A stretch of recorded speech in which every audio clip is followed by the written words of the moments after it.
I do think, in youth that now younger and younger, I feel like die by suicide as a result of cyberbullying, or cyberbullying was, is mentioned by them as a contributing factor.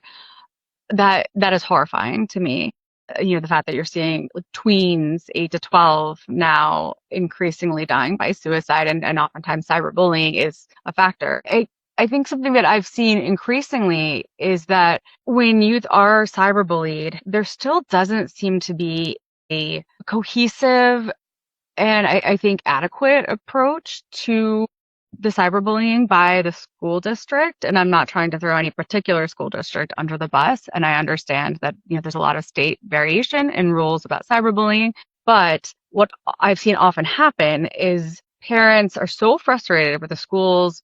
Maybe not. I wouldn't say, they're not blatantly saying like, no, it didn't happen, and ignoring the parents or the child. But I think almost the schools get overwhelmed and just say, well, there's nothing else we can do about it, right? We can't make any sort of more meaningful change in this situation. And it's occurring mostly online anyway, which we have no control over. And they sort of throw up their hands.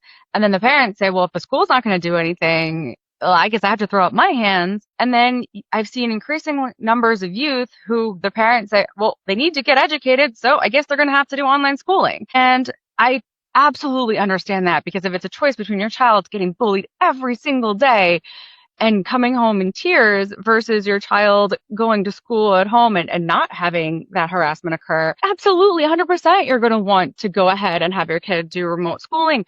But there are incredibly significant consequences from a mental health perspective to online schooling at times, especially for children who aren't otherwise engaged with the community or finding, right, again, the sense of belonging with others. You lose that when you go online entirely. I'm talking about kids who are specifically being schooled through remote schooling or sometimes homeschooled because there was bullying, because those kids are already so scared of what the world has done to them that they just withdraw and they don't want to go out there and they don't want to challenge themselves. And I see kids that are just so lonely, and they also, again, feel like they have no strengths. They feel like they have no future. And that's also and then they're still suicidal, right? They're no longer being bullied, but they're still experiencing suicidal ideation.